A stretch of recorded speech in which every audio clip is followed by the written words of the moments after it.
കഴിഞ്ഞ ലോക്സഭാ തെരഞ്ഞെടുപ്പിൽ ബിജെപിയുമായി ചെങ്ങാത്ത സ്ഥാപിച്ചുകൊണ്ട് പാർലമെന്റ് തെരഞ്ഞെടുപ്പ് വിജയിക്കാൻ കഴിയുമോ എന്ന പരീക്ഷണം നടത്തി പരാജയപ്പെട്ട ഇടതുമുന്നണിയുടെ മുഖമാണ് നമ്മൾ കണ്ടുകൊണ്ടിരിക്കുന്നത്. പാർലമെന്റ് തെരഞ്ഞെടുപ്പിൽ വർഗീയമായ ചേരിതിരിവുണ്ടാക്കാൻ ബോധപൂർവമായ നീക്കമാണ് മാർക്സിസ്റ്റ് പാർട്ടി വടകരയിൽ മാത്രമല്ല എല്ലാ നിയോജകമണ്ഡലങ്ങളിലും നടത്തിയത്. വടകരയിൽ ഷാഫി പറമ്പിലിനെതിരായി നടത്തിയ പ്രചരണം പരിപൂർണമായ വർഗീയ പ്രചരണമായിരുന്നു. വർഗീയ ചേരിതിരിവുണ്ടാക്കി അതിലൂടെ തെരഞ്ഞെടുപ്പ് വിജയം നേടാമെന്നുള്ള മാർക്സിസ്റ്റ് പാർട്ടിയുടെ വ്യാമോഹം അസ്ഥാനത്താക്കിക്കൊണ്ടാണ് അവിടുത്തെ ജനങ്ങൾ, മതേതര വിശ്വാസികൾ ഒരുമിച്ച് ഒറ്റക്കെട്ടായി അവിടെ ഷാഫി പറമ്പലിനെ വൻപിച്ച ഭൂരിപക്ഷത്തോടെ വിജയിപ്പിച്ചത്. ഈ കാഫിർ വിവാദത്തിൽ മാർക്സിസ്റ്റ് പാർട്ടിക്ക് വ്യക്തമായ മറുപടി ഉണ്ടായിട്ടില്ല എന്നത് ഒരു സത്യമാണ്. എന്തുകൊണ്ട് അവർ വ്യക്തമായ വിശദീകരണം നൽകാൻ പോലും തയ്യാറാകാതിരുന്നത്? എല്ലാ തെരഞ്ഞെടുപ്പുകളിലും മാർക്സിസ്റ്റ് പാർട്ടി മാറി മാറി വർഗീയ പ്രചരണങ്ങൾ നടത്തുന്ന ഒരു പാർട്ടിയാണ്. അതിന്റെ ഒരു പരിച്ഛേദമാണ് നമുക്ക് വടകരയിൽ കാണാൻ കഴിഞ്ഞത്.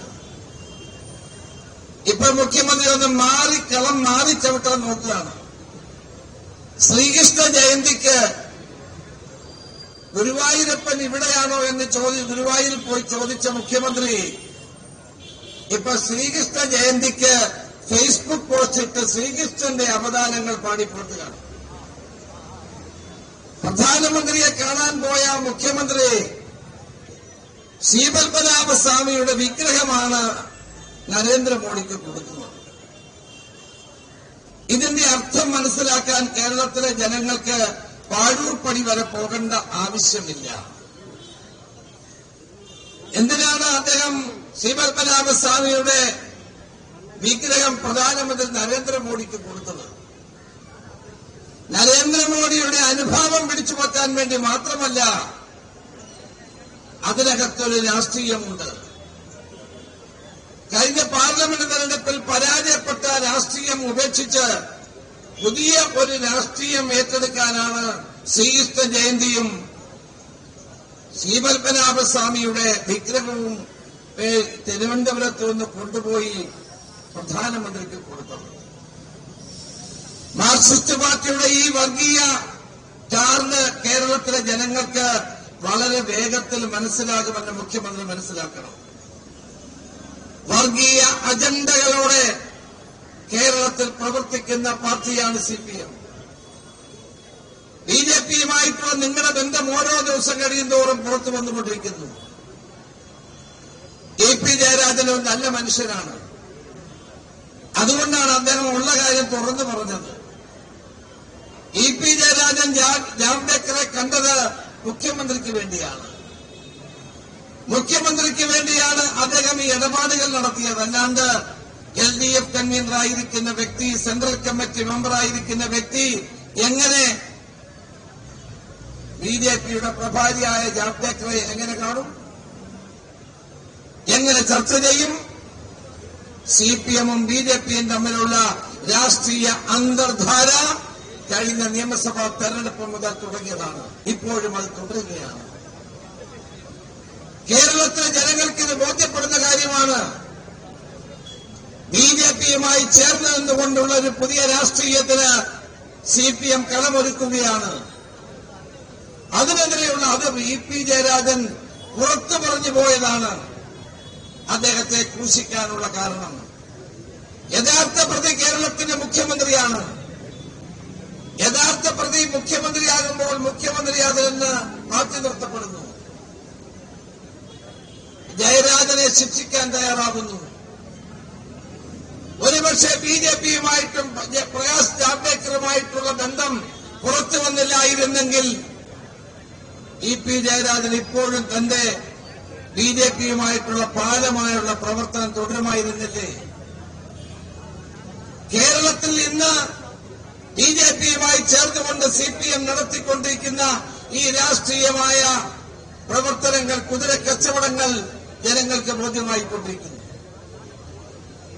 ഇവിടെ എന്തുകൊണ്ടാണ് ഈ കാഫിർ വിവാദം ഉയർത്തിയ ആളുകളെ പോലീസ് പിടിക്കാത്തത്? എന്തുകൊണ്ട് അറസ്റ്റ് ചെയ്യുന്നില്ല? പോലീസിന്റെ പ്രവർത്തനം ഒരിക്കലും നമുക്ക് നീതീകരിക്കാൻ കഴിയാത്ത നിലയിലാണ് മുന്നോട്ട് പോകുന്നത്. ഹേമ കമ്മിറ്റി റിപ്പോർട്ടിനെ പറ്റി പറഞ്ഞു. ഹേമ കമ്മിറ്റി റിപ്പോർട്ടിനകത്ത് തിമിംഗലങ്ങളെ മുഴുവൻ വിട്ടിട്ട് പരൽ മീനുകളെയാണ് ഇപ്പോൾ പിടിച്ചുകൊണ്ടിരിക്കുന്നത്. തിമിംഗലങ്ങളൊക്കെ രക്ഷപ്പെട്ടു. 13 പേജ് എവിടെ പോയി? അതാണ് ഇവിടുത്തെ പ്രശ്നം. അല്ലാണ്ട് ഏതെങ്കിലും എക്സ്ട്രാ പറയുന്ന കാര്യങ്ങളല്ല. യഥാർത്ഥ കാര്യം പറയട്ടെ. എവിടെയാണ് 13 പേജ്? ആ പേജ് എന്തിനു മുക്കി? ഇവിടെ സതീശൻ ചൂണ്ടിക്കാണിച്ച പോലെ 4.5 വർഷക്കാലം ഇത് ഈ ഹേമ കമ്മിറ്റി റിപ്പോർട്ട് പൂഴ്ത്തിവെച്ചത് സർക്കാരിന് താൽപര്യമുള്ള ആളുകളെ രക്ഷിക്കാൻ വേണ്ടി മാത്രമായിരുന്നു. പരൽ മീനുകളല്ല പിടിക്കപ്പെടേണ്ടത്, തിമിംഗലങ്ങളാണ് പിടിക്കപ്പെടേണ്ടത്. അവർ രക്ഷപ്പെട്ടുകൊണ്ടിരിക്കുന്നു എന്നുള്ളതാണ് ഇവിടുത്തെ പ്രശ്നം. വെളിപ്പെടുത്തലുകൾ അതിന്റെ വഴിക്ക് പോട്ടെ. ആര് വെളിപ്പെടുത്തിയാലും നിയമത്തിന്റെ വഴിക്ക് പോട്ടെ. ഹേമ കമ്മിറ്റി റിപ്പോർട്ടാണ് പ്രശ്നം. ആ കമ്മിറ്റി റിപ്പോർട്ടിൽ പരാമർശിക്കപ്പെടുന്ന വിഷയങ്ങളുടെ പേരിൽ നടപടിയെടുക്കാനുള്ള ആർജവം മുഖ്യമന്ത്രി കാണിക്കുമോ? ഇതുവരെയുള്ള അനുഭവം വെച്ചിട്ട് കാണിക്കില്ല എന്നാണ് നമുക്ക് മനസ്സിലാക്കാൻ കഴിയുന്നത്. യഥാർത്ഥ പ്രശ്നങ്ങളിൽ നിന്ന് ഒളിച്ചോടരുത്. ഹേമ കമ്മിറ്റി റിപ്പോർട്ടാണ് പ്രശ്നം. ആ റിപ്പോർട്ടിലെ പരാമർശങ്ങളുടെ പേരിൽ നടപടികൾ സ്വീകരിക്കാനുള്ള ആർജവം കേരളത്തിലെ ഗവൺമെന്റ് കാണിക്കുമോ എന്നുള്ളതാണ് ഇവിടുത്തെ യഥാർത്ഥ പ്രശ്നം. കേരളത്തിലെ ഏറ്റവും വലിയ വ്യവസായമാണ് സിനിമ. ആ വ്യവസായത്തെ തകർക്കണമെന്ന് ഞങ്ങൾ ആരും പറയുന്നില്ല.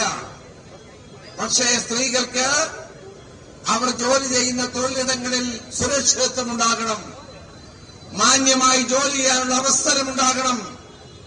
എല്ലാ നടീനടന്മാരും കുറ്റക്കാരാണെന്ന് ഞങ്ങളാരും പറയുന്നില്ല.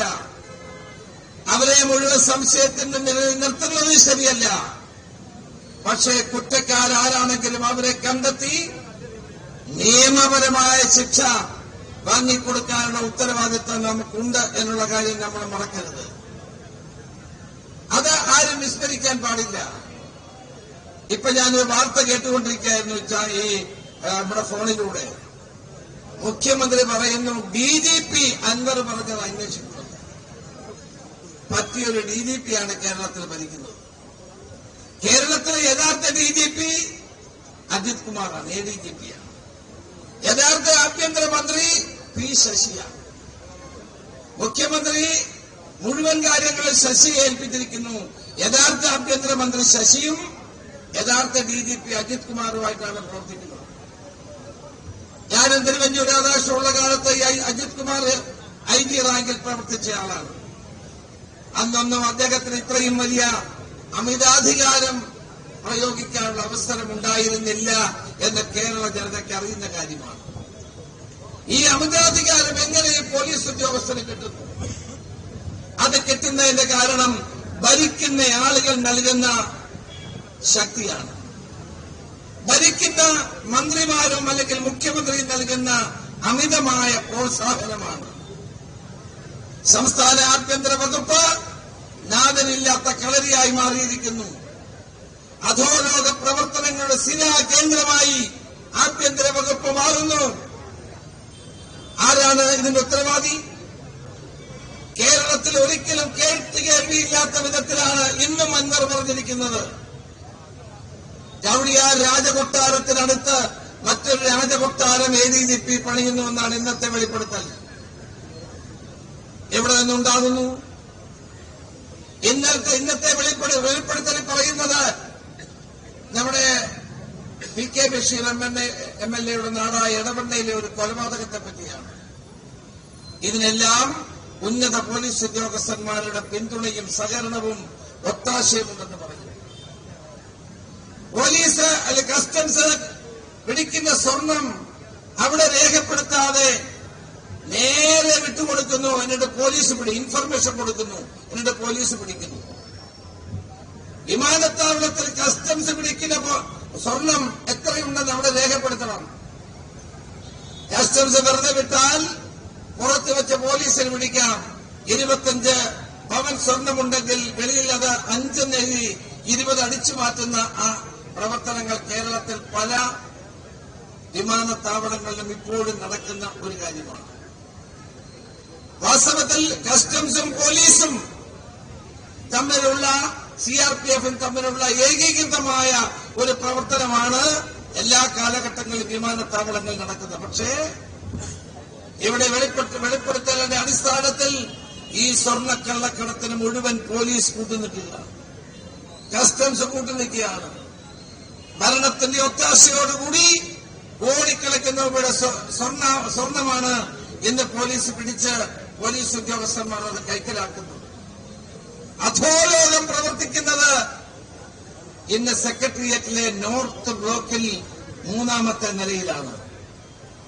ഇന്ന് മാത്രമല്ല, പിണറായി വിജയൻ മുഖ്യമന്ത്രിയായ ശേഷം കേരളത്തിന്റെ എല്ലാ അധോലോകം പിന്തുണ കൊടുക്കുകയും ചെയ്യുന്ന നോർത്ത് ബ്ലോക്കിലെ 3ാം നിലയിലെ മുഖ്യമന്ത്രിയുടെ ഓഫീസാണ്. ആ മുഖ്യമന്ത്രിയുടെ ഓഫീസ് ഇന്ന് എല്ലാവിധ സാമൂഹ്യ വിരുദ്ധ പ്രവർത്തനങ്ങളുടെയും പൂർണ്ണമായ പിന്തുണ കൊടുക്കുന്ന ആസ്ഥാനമായി മാറിയിരിക്കുന്നു എന്നുള്ളതാണ് ഏറ്റവും പ്രധാനപ്പെട്ട കാര്യം. ഞങ്ങൾക്ക് PV അൻവറെ പിന്തുണയ്ക്കേണ്ട ആവശ്യമില്ല.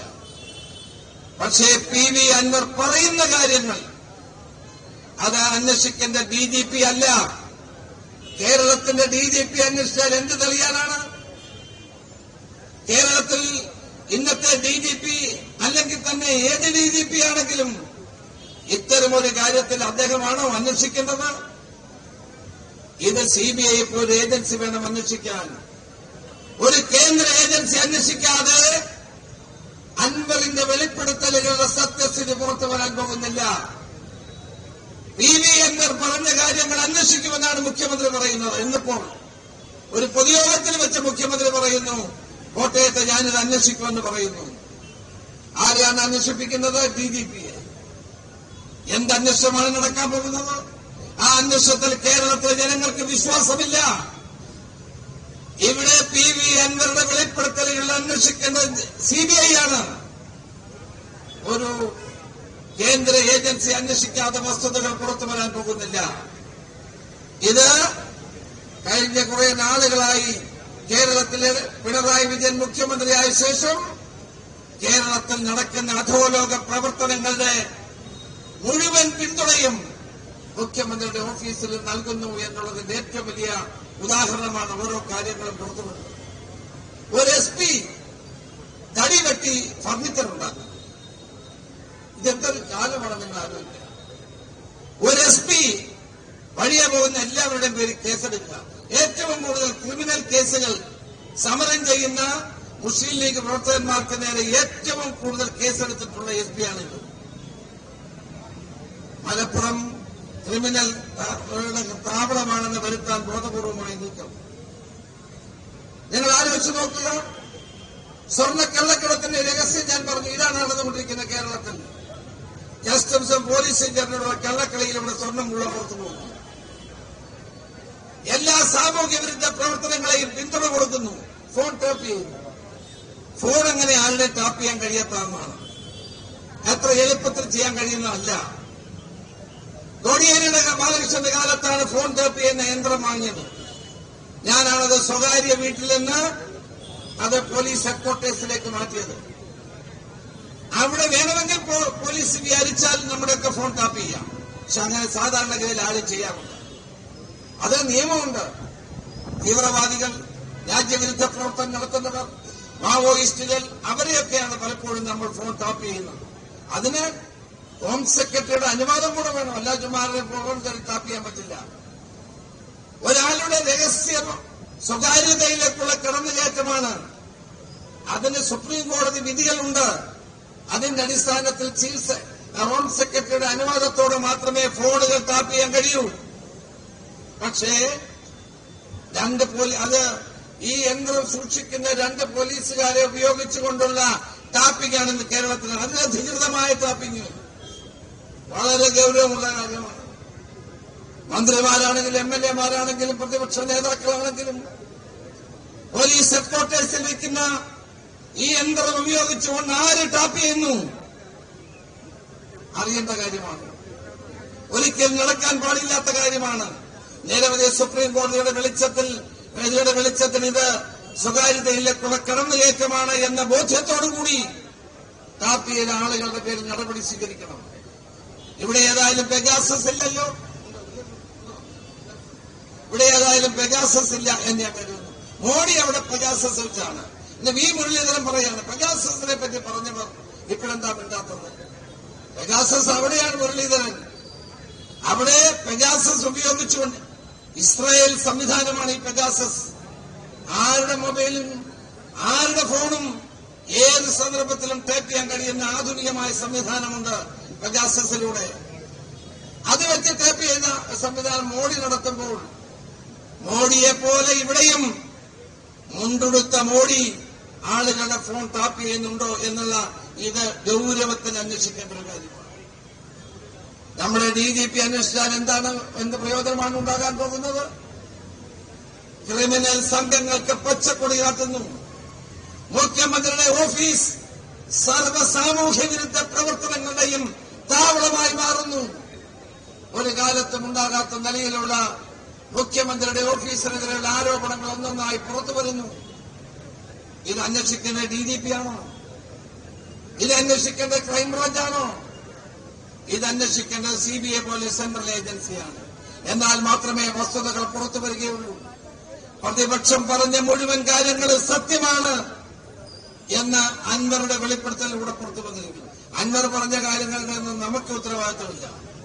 അതൊക്കെ തെളിവുകളുടെ അടിസ്ഥാനത്തിൽ പറയേണ്ട കാര്യമാണ്. പക്ഷേ ഒരു ഭരണകൂടത്തിനെതിരായി ഭരണകൂടത്തിന്റെ പിന്താങ്ങുന്ന ഒരു MLA തന്നെ ഈ വസ്തുതകൾ പുറത്തു വരുമ്പോൾ അത് കണ്ണടച്ചില്ലാതാക്കാൻ കഴിയില്ല.